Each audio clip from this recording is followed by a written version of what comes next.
wengi utakuta wamefunga, lakini subhanallah swali, lakini kafunga msikitini haendi swali kabisa, swali labda Jumaa basi, swala zingine zinapita bila kuelewa kwamba hapa amefawit foras, yani ile funga yake na ibada zake anazozifanya zina mapungufu makubwa kabisa, kwa sababu ameacha jambo la msingi ambalo ni swala.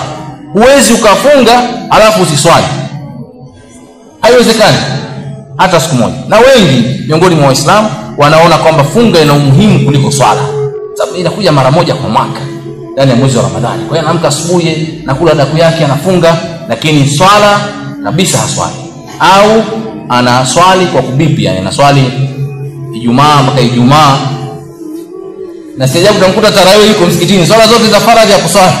Sasa kuna faida gani ndugu yangu kuswali swala ya sunna msikitini? Faradhi zote umeziacha mbali, lakini swala ya tarawih huko mstari wa mbele, swala ya Ramadhani bwana. Subhanallah, hujaelewa vipaumbele vya ibada. Mwezi unapita, umepoteza fursa nyingi kabisa za ibada kwa sababu ya kutojua vitu. Hivi vitu vinakwenda sambamba. Kwa hiyo fursa ya pili, kipaumbele ni kufunga na kuswali.